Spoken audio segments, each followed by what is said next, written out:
So welcome everybody, and thanks for coming out on this nice evening.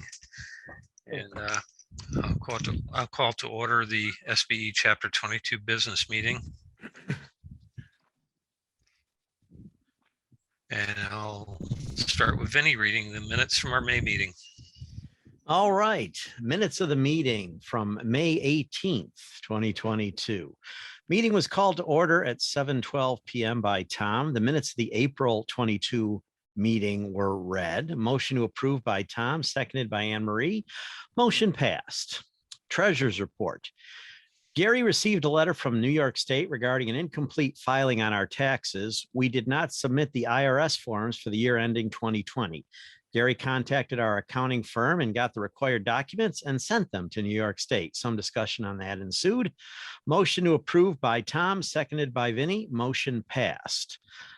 Certification, nothing to report. Frequency coordination, nothing to report. Under old business, there's none. In national news, a monthly chapter chairs Zoom meeting has started. Tom had attended the first one.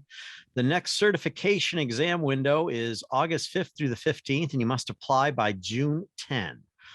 Several webinars are upcoming, and a member profile section has been added to the SBE.org website. Expo, as of this meeting, we have 10 booths sold. Exhibitor and attendee registration is open. The attendee database cleanup is needed. Tom and Vinny will work towards that. A motion to adjourn at 7:28 by Tom, seconded by Pete Peters. Motion passed. The program was Eddie Vanderkerken of Sorcerer discussing innovative radio and television test and measurement tools. Any additions, changes, deletions, corrections, obscenities?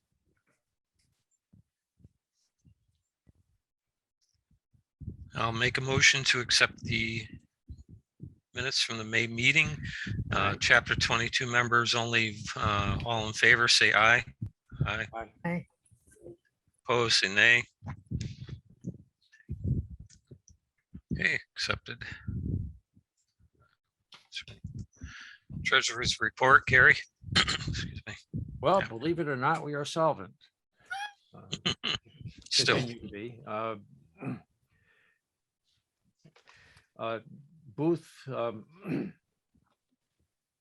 Booth payments are coming in at a good rate now, and I guess there's not really much more to say about that. That's it. Whatever that good rate is, add 3/4 of a point for the Fed today. That's right. Okay, who would like to make a motion to accept the treasurer's report? I'll make a motion. Who would like to second that? I'll second. All in favor, aye. Aye. Aye. Opposed, say nay. Gary, frequency coordination and certification. Okay, there is no certification news. The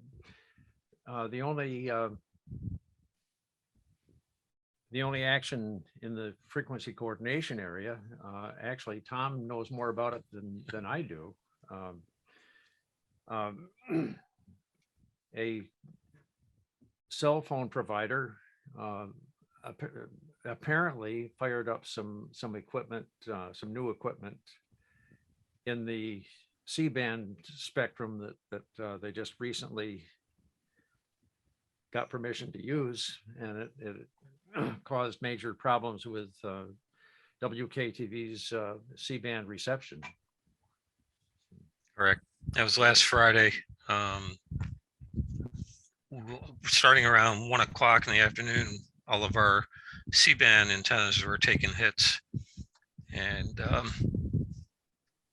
Sprint T-Mobile is on our tower right behind the dishes. So yeah, we're in a market where they aren't supposed to be doing that yet. We're not in the phase 1 markets. So I went nuts trying to find who to contact out with their equipment. There's a number to call, and there's a site ID there. So I called and probably spent 20 minutes going through menu after menu after menu of hitting numbers center, only to wind up back to where I started. Never got to talk to anybody. So I reached out by email to some of the contractors that had done work for them at our site. Right. And one of them suggested emailing property management at whatever, I can't remember what the rest of the address was, but I did that and provided the site ID, and I got an auto response saying, "We're reviewing your email. We'll get back to you shortly." And 10 minutes later, the interference stopped. And that started at 1 o'clock. That was already probably, was it 4 o'clock, 3:30, 4 o'clock. Mm, So fortunately, it was only affecting me TV. Well, CW was taking hits too. It wasn't we weren't on CBS at the time. We were local on CBS channel. So yeah. So we know where it was coming from. I never did get an answer from them, as to whether they were doing something in our area or not. They did send an email Monday with a new site ID, which is 12. I think it's 12 character alphanumeric string, which before was just a 2-digit site number. So I won't remember it now. Wow. So that was interesting. We'll have to see if that ever happens again. So I think they fired up in this market when they weren't supposed to, and so probably thinking, let's see what happens, and they found out. So. And we did too. So, I would love to put the phase 2 filters in now, but CBS just moved to Galaxy 17 with their number 2 feed from Galaxy 28. Wow. And they aren't planning on upping the frequency until January. They're going to stay at the lower frequency until then. did UTR get hit at all as well? No, I called Bob. Well, they aren't running master out of there anymore. So their feed's really Right. He says, I only have one C-band feed. And he said, I haven't seen anything. I'll call you if I see anything. And he didn't call back. So, Oh, that's amazing. yep. So That's a whole- that's the end of that. UTR is coming from Springfield now, right? Probably. Yeah, I think so. Mhm. Okay, so that's it on Gary's reports. Does anybody have any other old business they'd like to discuss? Chapter business? If not, we'll move on. Future meetings. We will not have meetings in July and August. Attendance drops right off around this time. So our next meeting will be at the Expo at the Ramada by Wyndham on September 29th. Notes from our executive director, Jim Ragsdale. These are the upcoming webinars. He sent me a partial list. I found more today. That June 20th is coming up. It's a web extra. That one's free. The State of Radio Technology. They did not show a time for that in the newsletter they sent out today. So keep an eye out for that. It'll probably come in a future newsletter. No, but those are usually 3 website. o'clock. Yeah. Then June 23rd, introduction to successful troubleshooting, taking the next step, module 1. And June 28th is back to the CBNT and CBNE study topics, module 6. This one's IT cybersecurity. And if you haven't done those yet, they are very interesting. Wayne does a great job. Wayne Pacina. I've done all of them so far. And it's an 8-part series, and you see the other 2 parts listed there. July 14th, grounding and lightning protection.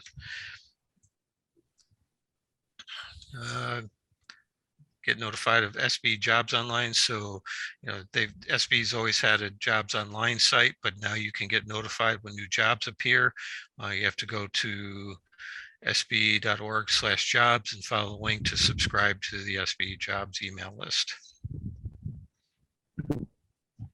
Next certification exam that you can officially register for or file an application for is the November 4th through 14th window, and you have to have an application in by September 9th. I think we discussed this the last meeting, the member profile section on the website. Yes, we did. Yep. Nominations for National Board are open through July 1st. And there are all the qualifications there.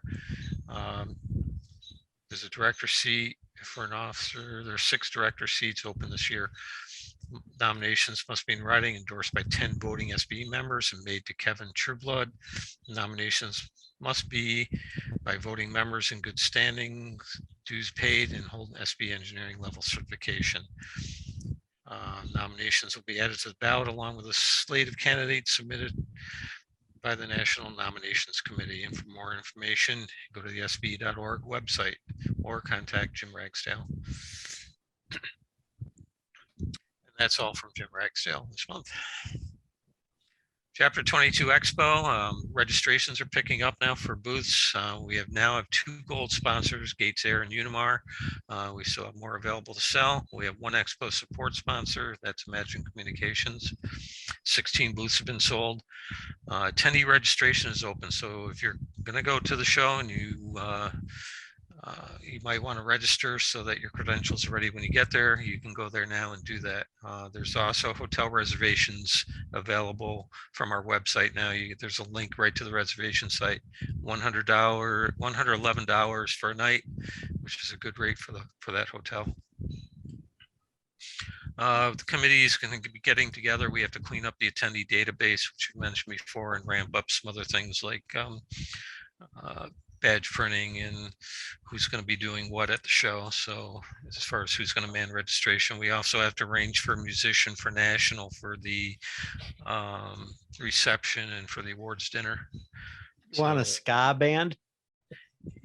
No, I don't think that would go. I don't know. What do you think, Vinny? You know the board. You know those guys. Yeah, I don't think that would go Yeah, I over don't too either. well. So I think we were going to talk to Marita about that. So see if we can get her on board at the next meeting and discuss that. So we're getting the emails out about booth registrations and it's ramping up now. So hopefully we'll sell out. We're aiming to sell off 51 booths, and I think we have a good shot at it this year. Yeah, we even have a video on our YouTube page, with 2 guys mouthing off about the expo. Yep. Really? Yeah, Yeah, that take a shows look. what happens when demented people play with powerful toys. There's a link on the chapter website, so you can get to it from Yeah. there, or on the expo website. So if you go to SBE22.org and then click on the 2022 expo link at the top left, gives you all the expo information. There's a link right on that page for the video, Vinny and I talking about the expo. We spent a Saturday doing. This is a door prize that's been donated. We're looking for more door prizes, so hopefully we'll get some more coming in. And that was our last month's presenter, Eddie Vanderkerken from Sorcerer, is donating that meter, which is pretty nice. So does anybody have any other new business they'd like to discuss or questions about the expo? Again, if you'd like to be on the expo committee, let me know and I'll include you in the meeting. Hopefully, we're probably going to shoot for June 27th, and it'll be via Zoom. So let You me know if where to wanna find me. participate. Yeah, oh yeah. If nothing else, I'll make a motion to close the chapter 22 business meeting. Who would like to second that? I will. All in favor, aye. All right. Opposed, say nay. Already did that. Okay, outside of chapter 22 business, is there anything anybody would like to discuss with the attendees tonight? Anything going on in your workplace or in your business? Has anybody heard about FCC auction 112? The FCC is auctioning 32 construction permits that have been languishing for years or have been surrendered. One of those happens to be in Syracuse for Channel 15, which used to be WNYS, but they were forced to give up the license when that circuit court decision went against them. Oh, Is that a full power? Yeah, it's a full power. The bidding Wow. started at $1 million. So I don't know Wow. where it stands right now. The auction rounds started on the 7th of June. So who knows where it is at this point? They don't tell you till the end. oh. Up there. That's interesting. Yeah. So that could be interesting. $1 million. Wow. That's a starting bid. Wow.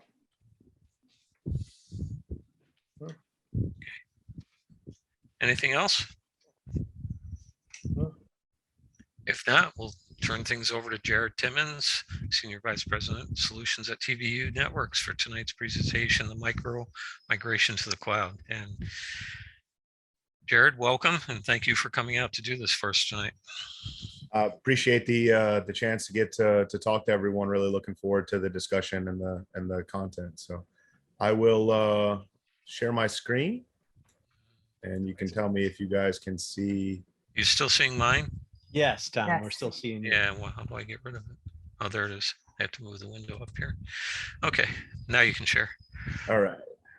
Try again. All right. Can you see my screen? Yes. Excellent. It's in slideshow format. So the topic of this conversation is really about how I think, and what we're largely seeing in a lot of the literature, is that the cloud migration is really just a extension of what's largely been happening in the technical innovation that's occurred in history, from decentralized workflow, or from centralized workflows to decentralized workflows. And so I use the example of back in the days of the migration or the innovation period between the monolithic steam-driven engine and the distributed direct drive electrical engine. There was a fundamental change in the way that businesses conducted how they manufactured or created their products. And the stats that I've read from this, from a great book called Machine Platform Crowd, is that 85% of companies, not that created or manufactured steam-driven engines, but just that happened to use steam-driven engines as their primary method of production, went out of business to new upstart companies utilizing direct drive electrical technologies to be able to produce the same products that the companies that were going out of business were producing. And I think the cloud is very similar in the sense of this micro revolution, is what I usually like to call it, between how we've monolithically assembled workflows in the past and the way that these next generation cloud workflows are really allowing us to decentralize full operations globally around the world and break functionality down literally to the minimum viable functional component of that functionality. And so my belief, and a lot of others that are following this space have a similar belief, is that this same trend is the trend of vaporization that occurred for media, whether it was physical books turning into, Amazon, or CDs going into iTunes stores. That same level of about 85% of disruption to traditional providers in an industry has been consistent across all of these epochs of technology and innovation. And I think that the cloud is offering great opportunities, but it should be something that all of us are highly concerned of, because largely most of the rest of the world, whether it's banking or whether it's other industries, have fully moved into cloud technologies a very long time ago. And I think that the media industry and broadcast is moving into that element, but it does require, I think, a different way of thinking. And I think it's the methodologies that it enables and the way that it allows us to do the same functions and tasks that we've traditionally done in broadcast, but in a different way. And so I'll give you some of the concepts here. We say at TVU, we say the cloud levels the playing field and let the best microservices win. It used to be, if you wanted to be a contender in the media vendor space, that there was a significant amount of manufacturing competency that you needed, infrastructure that you had to build, global resources that you had to attain, supply chains that you had to build to be able to ship things, and then large support organizations around that. But with the way that everything has moved to cloud platforms, it really is the beginning of the end of these large monolithic workflows, largely because infrastructure is now a commodity.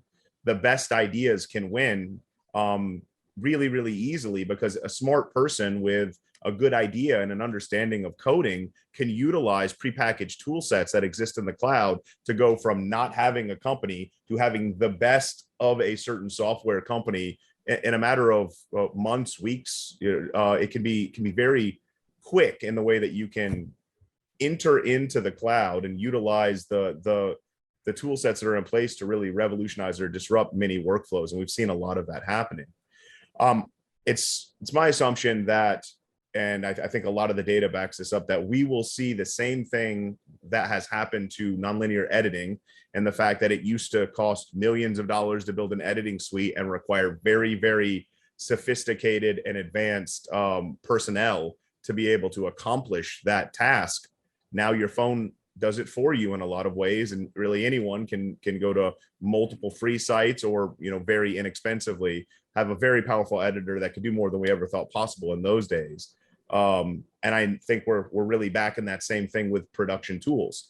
More and more production tools, which have largely been a staple of large vendor-based go-to-market strategies, and we're very hard to procure outside of like 7 or 8 different providers, are now, there's a new upstart. I often say, like, my mom just started a production company, a production software company, because there's so much innovation happening in this space. And the problem with that is that it's becoming cheaper and cheaper and cheaper to do the same things. It's very good for creatives who are utilizing the technology, but it offers significant challenges for the market that has a traditional cost base that it has to adhere to, where we have this innovation challenge and force that's really bringing that cost base down, commoditizing that tool set, and allowing anyone to do it from anywhere with completely different control interfaces than we had to utilize beforehand. So it really is opening up, I think, both the content market as well as the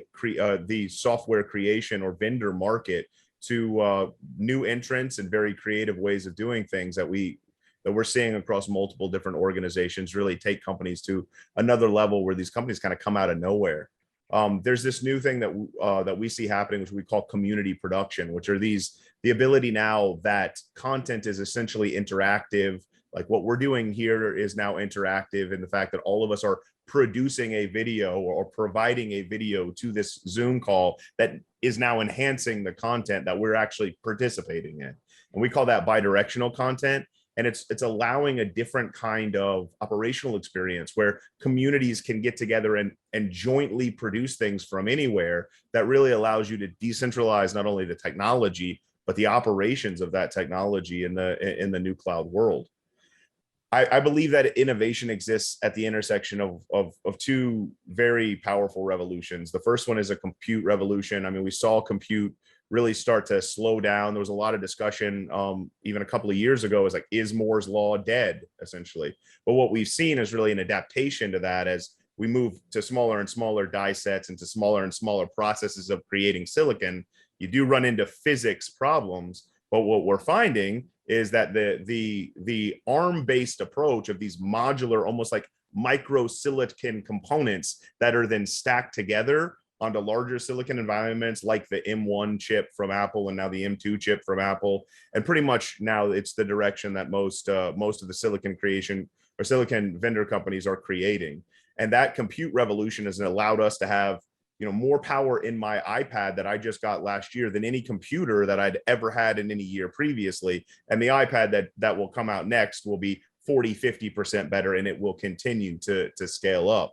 And the price points of that are dropping while we're in this connectivity revolution, where we've never had faster speed, we've never had greater connectivity, and we have this 5G revolution that's moving in on top of all of that. So if you take cheap, powerful compute, data center workflows that now in the palm of your hand with your phone, with fog devices and connectivity, can allow us to do productions and allow us to do media workflows that we would never have thought possible or affordable beforehand. And we can now start to do these workflows with commodity devices at a level of performance that we couldn't get out of fit for purpose broadcast gear 10 years ago. When we talk about the cloud and microservices technology, I like to say not all microservices are created equal. So when we think about this concept of building Lego block style software modules that we can then connect or orchestrate together to quickly spin up I'll give you, for instance, a production switcher, and then turn around with the exact same microservices reassembled in a different way with a new front end, spin up a play out channel, because input services are the same, graphic services are the same, transition services are the same. And so you have this ability now to build minimum viable functionality properly into these microservices that allows you to build once and then reinstitute in a creative way to solve problems or to build new workflows for almost no expense. And you can almost do it instantaneously, especially in the way workflows, all API driven and connected together. Well, we're seeing a lot of innovation in that space on data-driven orchestration, on being able to use in the cloud large compute blocks for processing of ML and AI, and being able to utilize that to automate a lot of production. So I'll give you, for instance, in working with several customers, there's a high demand to see EDL information be ingested into ML libraries so that you can start to say, this was a known good operation that I did. I would like to use ML to train new operators to do the production in that way, or to make recommendations that will allow my other productions to meet to this standard. And so it's very interesting to see this intersection of kind of data and this capability in the cloud come together, focused on media, and see what's all possible with that. I think another thing that we're seeing is really this squaring off in the vendor community between ecosystems and platforms. And the wonderful thing about containerized microservices is the fact that I can take a microservice from vendor A and a microservice from vendor B, and I can myself institute them together and build next generation best of breed ecosystems, where a lot of times get the full value out of the services or software that was being provided as an option to the market. You had to fully invest in a vendor's platform to be able to take advantage of that. We don't have those limitations anymore in the cloud. The cloud provides us virtually unlimited scale with the ability to spin things up and down on demand, and to really be able to do workflows at a level of complexity and at a level of just sheer amount of signals that we can process that we were never able to do before on fixed facility infrastructures that we've built. The capability in the cloud to do runtime assembly of resources, which means I don't have to spend any money on my production switcher. Sorry, I couldn't hear what you said. That was Siri. She's talking about ML. They're always listening, right? So the runtime assembly of resources allows us with the cloud to be able to automatically spin up a switcher when we need it, or a transcoder when we need it, and only pay for that block of time that we're utilizing it. It's kind of like it's like the Uber model, right? Of the fact that the car that you have in your driveway has a utilization rate on average of about 5 to 7%. Most of the time it sits parked and it sits unutilized, but you pay the full price for that car that's in your driveway. In cloud services, not only are we changing the construction of these workflows, but we're also changing the whole cost base by which you go about achieving those workflows. And so you're able to do a whole lot more with less, and you're able to do, and I think this is really spawning a new kind of content renaissance right now, is this ability to do business model experimentation. Because it used to be that I had to buy, if I wanted to try a new channel, I had to buy hundreds of thousands of dollars of gear. I had to spend, $50, $60, $100,000 of integration resources to get that working. I had to go through tons of training, and then I had to wait to see if that channel that I just spent $500,000 on is going to be successful. Now you can spin a channel up with content that you're just doing for a weekend, make money off of that weekend content, spin it down, only pay for the time you used it, get more data analytics about its performance than you ever were able to in the past, and then be able to double down on that business effort if it produces fruit, and then easily and cheaply test those things that aren't going to work, so that you can be refining your go-to-market strategies, your content monetization strategies at a pace and an expense level we just haven't been able to do in the past. Schedule-driven orchestration and workflow creation. The content is now, we are so aware now of the content that we can put in the cloud. And if you're schedule aware with those kinds of things, you really can start to deliver a business first way, or what we like to call operator-centric orchestration. And so what is operator-centric orchestration? When I talk to customers all over the world about like their main problems that they're suffering right now as they try to advance their businesses, what I almost universally hear is that problem number one is talent. There's a big problem getting specialized talent to be able to proliferate content. So there is a need to make more content than ever has been made, than they've ever been tasked with making for a less price, and then finding operators in a saturated market where obviously there's more content being made. And so there's more content that is being made than operators that are skilled at making that content. And then you put on top of that the expense of having significant engineering resources around spinning up things in the cloud or spinning them down or building things on premise. And it makes the problem being, how can we have a technology set that allows us to proliferate content while simultaneously simplifying the user interface and commoditizing the way that it's created in a way that allows us to bring in brand new generations of operators both into the industry and into this element. And you hear that, or a version of that problem statement, almost universally across the industry and across various global regions. And so, we think the cloud is uniquely capable of allowing next generation operators to abstract the complexity that normally required multiple panels and a sophisticated operation to make happen now with a video game controller from home. And I say that kind of tongue in cheek, but a Xbox video game controller, the Elite video game controller that I have here that we test with, has compounding shift toggles on the back of it and has 256 different button combinations that can be selected from. And so you start to think about the cloud allows that abstraction from these workflows where we can allow tool sets that are largely used in a commodity environment to be professionalized and used for content creation at a level that I didn't think we even thought was possible probably 18 months or 2 years ago before COVID.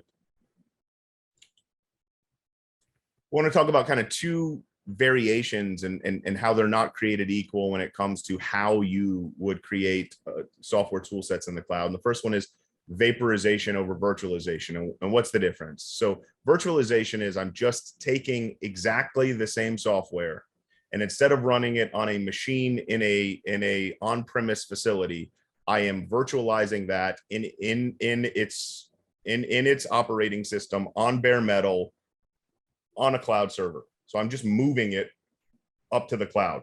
But as far as the way that software communicates, the speed by which it's able to do its processing, it's still the same as it would be on premise. Where vaporization and creating for cloud is allows us to take advantage of all kinds of different IT topologies. There's an element in Azure where they link together with high bandwidth InfiniBand all of their racks of rows and their rows of racks, so you can get very high throughput across multiple rows of racks. So you can spin up virtual shared memory environments that can allow you to treat in shared memory one row of racks as if it was one virtual machine. So the way that you can scale things up and the way that you can address different processes, like with shared memory or Elastic Fabric Adapter inside of Amazon, you can now take multiple different EC2 instances in an Amazon availability zone, and you can treat them as if they're one shared memory environment. And the latency profile across that entire availability zone is about 2 to 3 milliseconds. It's almost instantaneous. So the scale that you can automatically build and then spin down when you're not using it, when you build purposefully for the cloud, and the way that you can address your services and connect those services together is really worlds different than just virtualizing a server that was on premise into the cloud.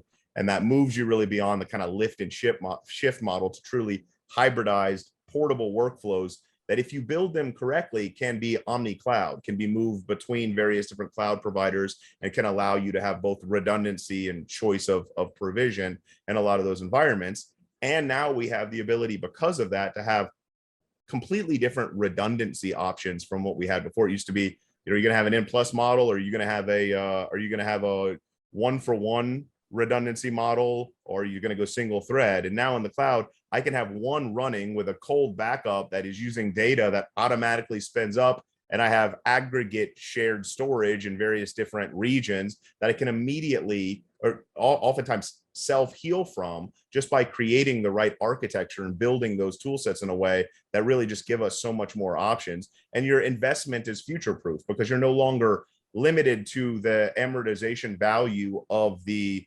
specific level of compute that you bought for a use case that was fit for purpose. That EC2 instances, as they continue to have more and more graphics and as they ride more and more compute capability and ride the same compute revolution that I was talking about, your investment continues to grow with the capabilities that are built in and the cost savings that are built in to more and more compute, more and more speed, more and more reduced cost of storage. So I want to go through a couple of key trends that I think are really driving a lot of this new migration to the cloud. And the first one, which you talked about a little bit before, is an unprecedented content proliferation. So I read a stat, and I'll try not to butcher this stat, but it was something to the effect of last month on YouTube, more content was uploaded than was created last year. And the pace of change and the amount of content with TikTok and content creation really changing what it means to create content. There's more content than we could ever consume and more content at an exponential level being created every single day. It's an arms race that's just beginning. One of the big things we've seen is there's also a need for talent to be the new operator. At first, this was because we had to do it that way. COVID came in and you really couldn't have your operational staff, your engineering staff, or your talent together in the same location.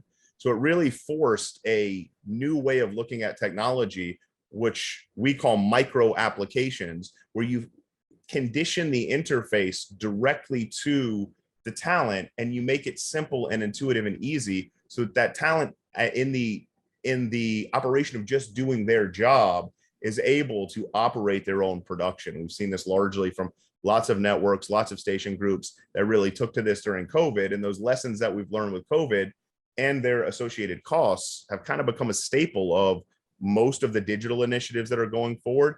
And many, and a lot of this technology is now starting to move up to more tier 2, tier 1 production levels. And so I always like to say that high operational complexity because of cloud technology is no longer required for high quality production.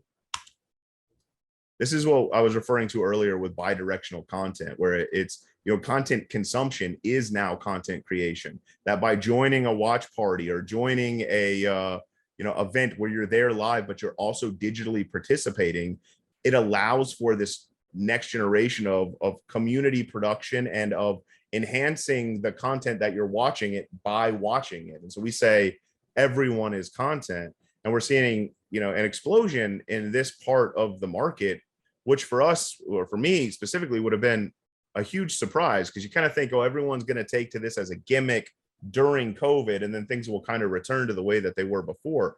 But people have learned that what was their primary revenue stream during COVID, because they couldn't fill seats, now becomes a secondary or VIP access level revenue stream that they're selling to customers, that they're providing additional value to sponsors, that they're allowing for different levels of marketing and different levels of access at different sporting events, at different award shows, at different audience-based productions that get created.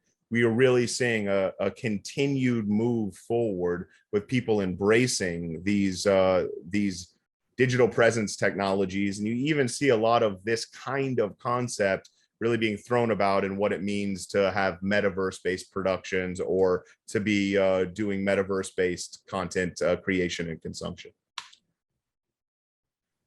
One of the things that we're a big proponent of with cloud technologies is the ability to build contextual operation. And that contextual operation really is that micro application. And so when you build technology in the cloud where you have these microservices are all loosely coupled, they're all API driven, and they can be accessed really from anywhere. I can start to pair these various different services together with specific interfaces that are for a job that needs to be done. So in the example you see above, I can have a remote commentator that clicks on a link. When that link opens up, it knows that their role in that production is the role of commentator. And it opens up only with the tool set that they're going to need to commentate in that production. So they have their video return feed that they can see, their confidence feed of themselves. If there's any teleprompter information that's showing up, any graphic information they need for scoring, that's available in the interface.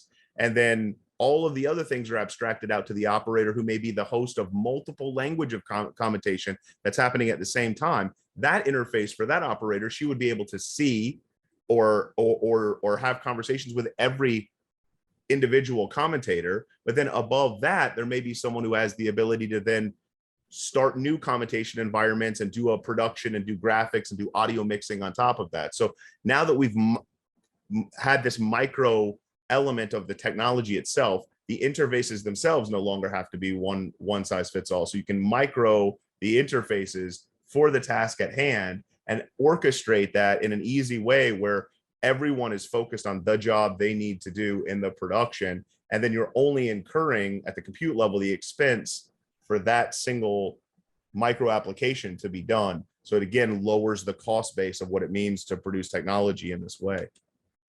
And then again, business model experimentation. I think I can't overstate from a cloud perspective how much I think this one trend is pushing that part of the industry forward, and a lot of investment from major networks into these spaces, because of the fact that they need a new engine. They need a new business engine that allows them to move at the speed of the competition, which is largely no longer other networks, although they are still competition. But the competition most people are worried about is social media and various, Twitch, various different other things that you could consume than standard news content, standard production content. And so how do they test how they are going to monetize and target content to do that very calculated test? If it works, you don't have to go back to the drawing board and then deploy anything. You just maximize that immediately and then continue to double down on it. And you can change your business strategy if you were to strike gold with the way of going to market literally overnight. And it really has changed the way I think that strategic planning is happening in large organizations now, and the way that people are going about picking partners, because they really need those next generation vendors to be the kind of vendor that can understand their problem and can respond in a DevOps manner, in a way where we're constantly iterating and continuously improving and continuously developing. And it really, I think, has been the biggest driving force between the economics that are moving into the cloud at this point in time. So a little bit more about the concept of micro applications, because I think we'll see more and more of this kind of way of producing interfaces, because it does so much to solve the current problems that are in the marketplace. So we can have these user definable interfaces that constitute themselves on demand. So I can build components of interfaces, loosely associate them together with business logic, and based on a need that needs to happen, build that interface real time on the fly and specialize that contextually to an operation that needs to occur. It also allows for orchestrated distributed productions. We call that operations-focused orchestration. And in a way that, I'll give you, for instance, you can now use your calendar in software to be able to assign roles of all your production, schedule your whole day in normal business tools, and then just send the links of the web locations that each of your talent or each of your operators or each of your engineering staff needs to be attending to during that time of the day. And now operations largely can orchestrate their technology themselves. And the big change I think about that was, when Kubernetes kind of first came out, microservices first came out, containerization first came out as a technical trend, it required and still does, if you use the old way of doing it, it required a lot of very savvy engineering to be able to spin that up, spin it down, create all your presets, make sure that you're monitoring the health of all of those in EC2 instances or virtual machines to make sure that they're performing correctly. And there was an expense there that just made it not scalable in the sense of being able to do a lot of it for various different production needs. Now that I have this operator-centric orchestration capability, we can start to allow operators or leaders of operations teams through the basic business skill sets they already have using Google Calendar or Microsoft Outlook Calendar, and able to orchestrate their entire productions without needing a lot of that engineering overhead anymore, because you've simplified all of these pieces. And through the act of assigning the business responsibilities for that time period, you're deriving the technical and user interface needs that you want to accomplish. This is another thing we think is a very interesting trend that we've seen, largely started by COVID, but still continues to this day, is this concept of user-generated content as infrastructure. And I like to use the NFL draft and some of the drafts that we've done as just an example of being able to put a cell phone that's connected into in our case, a technology called Party Line, but it could be Zoom and utilize that video as a component of infrastructure, whether it's that there is no need anymore to send a cameraman to the local bar to get the shot of everyone at the bar, jumping up and down, because all of those people are already recording and they're going to post it. Or you could just put a fixed, cell phone there and now get as good of a camera quality as you ever could before. For instance, in the NFL draft, we did all of the hat cams, players putting on the hat of their new team, and all of the war rooms with fixed mounted iPhones with a TVU Anywhere on it, bringing signals back into an environment. So it used to be that user-generated content was its own kind of gimmicky thing, but now every user-generated content device is a piece of infrastructure that can be utilized and addressed and brought into the production to add more and more value, more and more information, more and more interactivity. And so, it gives this broadcast quality and gives you the ability now to, I'll give you another, for instance, as like, you're in the box seats. And so you're having a big company initiative in the box seats, or you've gone to a box seats. And now during the middle of halftime, one of the legacy players, because you've paid for an additional digital VIP experience on top of your box seats, can also join and talk to you and everyone in the box seats during the halftime show, and then immediately be routed to an interview that's happening down on the field and be utilized in the broadcast feed as well. We've seen a lot of these specific servers and specific infrastructure to capture this user-generated content being installed in almost most major trucks and in a lot of the facilities, especially sports facilities around the world.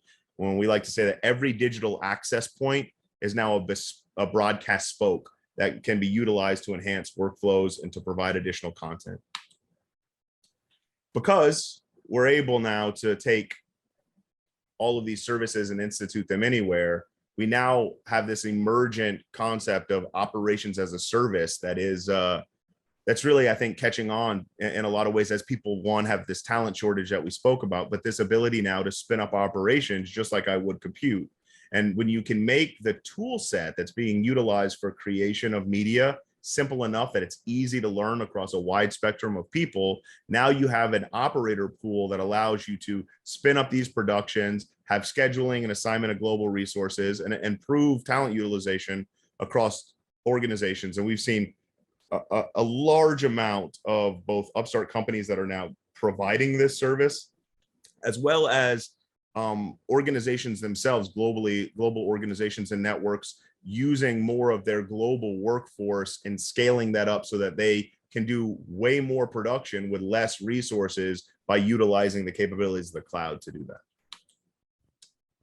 And then my favorite thing about the cloud is that it provides this next level of next generation partnerships. And I think what we're doing technically in the cloud and what's happening technically in the cloud is only as good as we can achieve shared innovation velocity as partners, both vendors and content creation partners, in what I call next generation teams.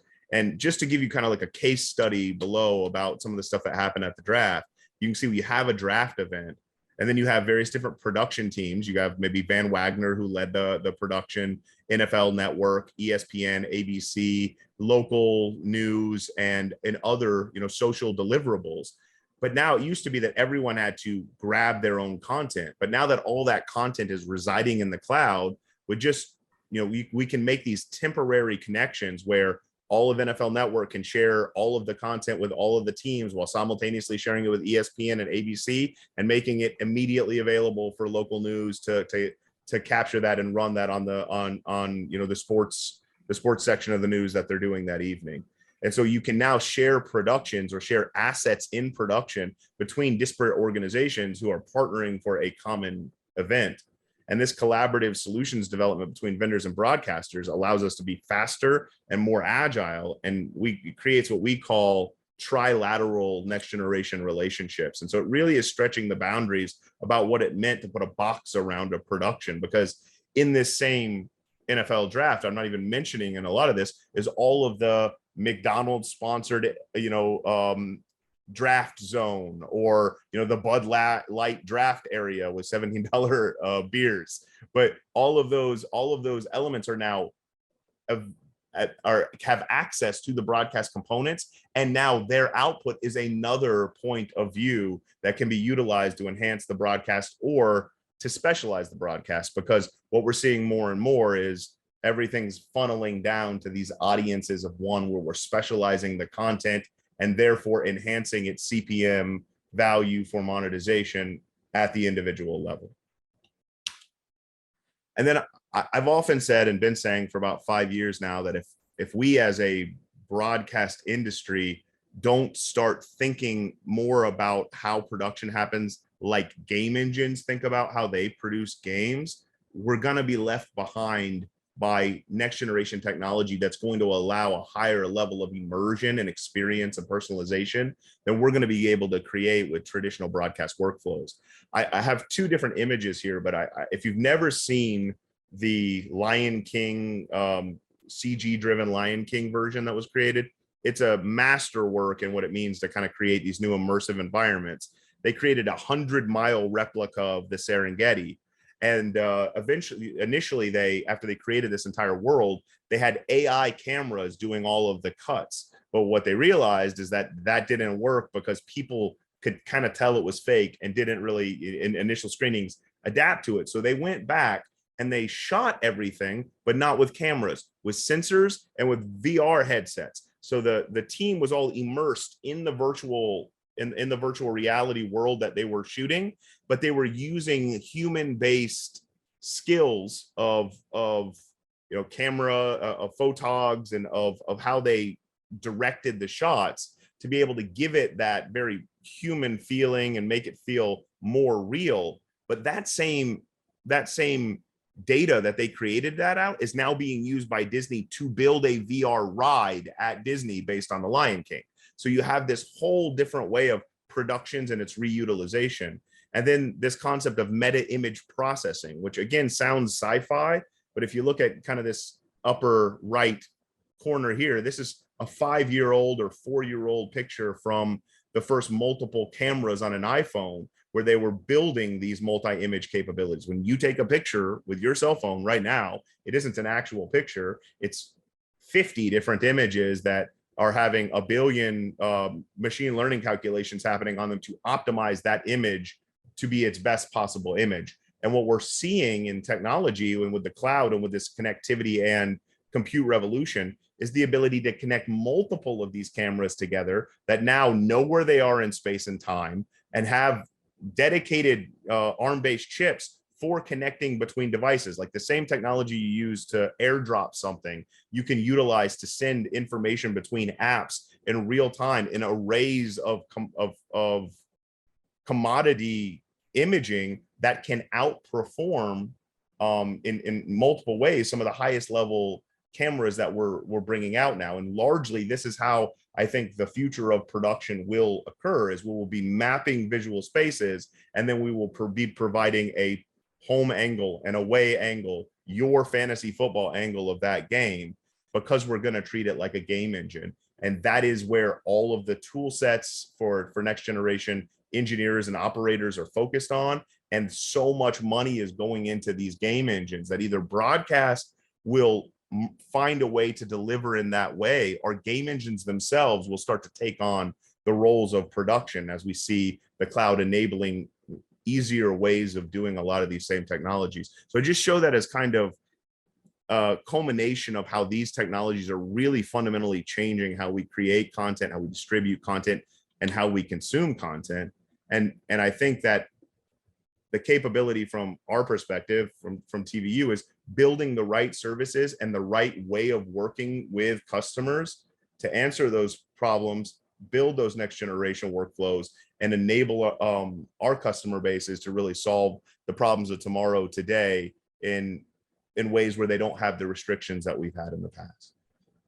So with that, I'd say thank you and see if there's any questions or anything I can elaborate on.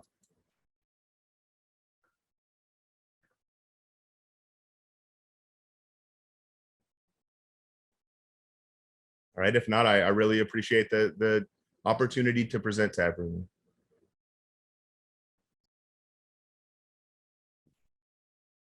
That was very interesting. Thank you, Jared. Thank you, Jared. Very interesting. So does Yeah, we're- AWS play a part in this, Jared? A big part? You're muted. I know I was muted. Out of all the problems that we solved, that seems to be the one that sticks to me the most. Yeah, so AWS is a big part of that, but I think it really is different for different reasons, right? So I do like study a lot of I'm not a gamer. I don't like to play video games a lot, but I do study a lot of the paradigms, right? And so AWS has its benefits. They have their secret service or their secret sauce that they offer services that allow you to do certain things, but Google Cloud has its as well, right? So like one of the things Google Cloud has done is they have a specific API for how you can have these Internet of Things devices. So this looks like just a normal gaming controller, but it's a direct Wi-Fi connection to the server you're playing the game on.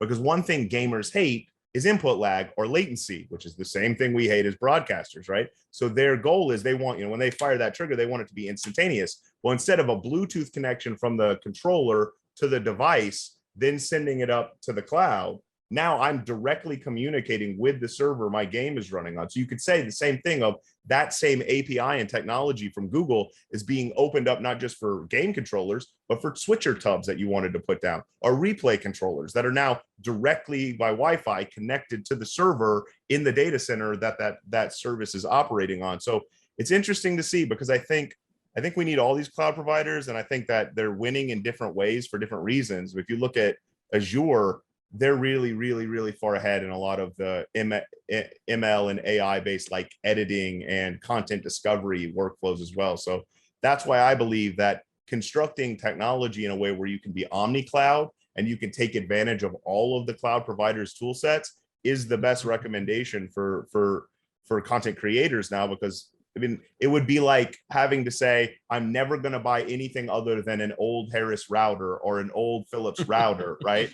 I'm never. And so it's like, well, Philips they're going to charge me way more, because I can't just say I'm going to go over here to Evertz, or I'm going to go over here to Pesa and get a router for them. And I think one of the best things we can do for ourselves as a broadcast industry is to make sure that we are able to take full advantage of the technology across cloud providers. Cool. For those of you that don't know Al Kornak, he is the TVU rep for our area and also chapter chairman for chapter 2, correct? That's correct. Yep. Thank you, Al, for arranging this for tonight. Anytime. And if you have any questions or you need any more information, you can reach out to me, and I'll get a hold of Jared, and we could give you a recap or help you out with any of your solutions or any issues that you have that you need to be solved. We can do that. All right. And you're okay with us posting a recording of this on our website? Most certainly. If Jared is, I think Jared is. Yeah, no problem at all. All right. Good. Well, thank you to everybody that came out tonight. And I hope we see you all at our expo in September. That's right. That'll come quick. Yeah, no kidding. So cool. Good night. Good night. Have a great night. Good Thanks. night. Thank Good you. night, Everybody, everybody. thanks. Thank you, Jared. Thank you, Al. Thanks. Take it easy. Night, everyone.